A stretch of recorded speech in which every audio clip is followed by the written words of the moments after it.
So the other night I had a crazy dream. It was super vivid. I forgot up until that point that I used to be able to lucid dream. So, anyways, in the dream, I was able to actually think for myself, completely associated within the character of that dream. Um, while I was talking, I started to think and realign my thoughts, and then I woke up. As I often do, I wrote down all the notes that I had rambled off in the dream, and this is what came out.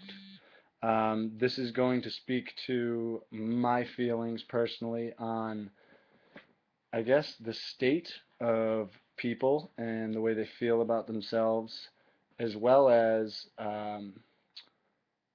the unproductive way some people may spend their money. And keep in mind, your money is your money, so I spend it any way you'd like.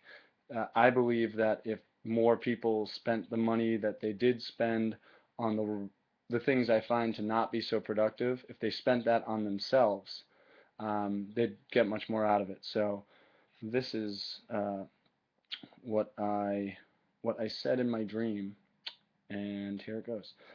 We can't be afraid to spend our money on ourselves. Most people are afraid to spend because they don't want to be broke. A lot of rich people have nice things, and a lot of people with less money choose to spend all their money on similar material items.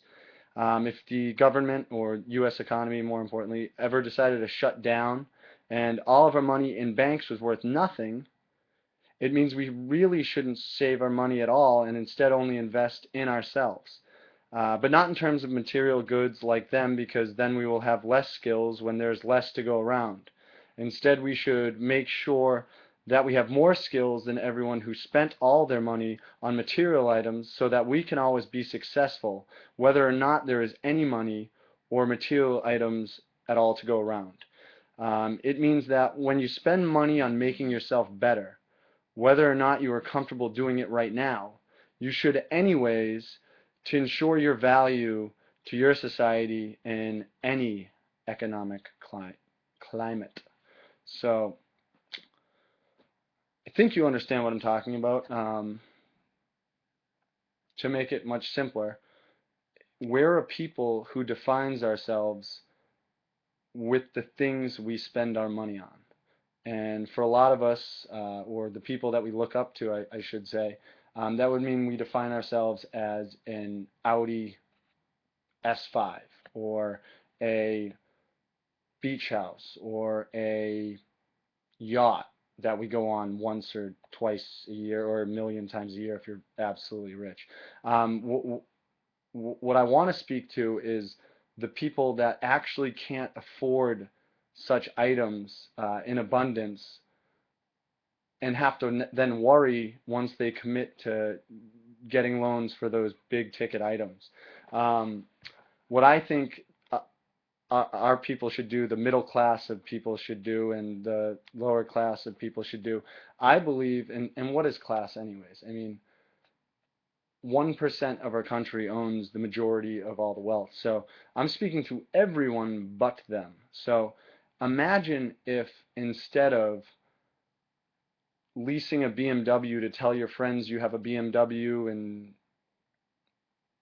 spending $550 a month on a lease.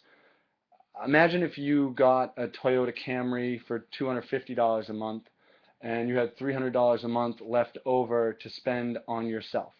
$300 a month, $3,600 a year to spend on healthy food, organic food, lessons on how to cook the organic food, exercise, trips, vacations to places that you wish you could go but you can't afford because of your BMW lease, um, education, um, life coach, all of the above. How about getting congruent with yourself? How about not getting a car you can't afford and sticking yourself in a job you don't want to be at any longer but now you have to stay in order to afford the things you thought you wanted?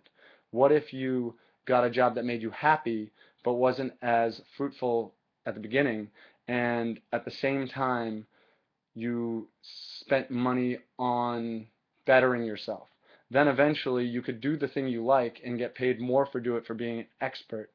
You'd wake up every day happy. You'd have things that you wanted, and you yourself would be your best asset. You yourself would be your investment. And that, I think, would change everything. Anyways, this is my first post. I hope you enjoyed. Thank you.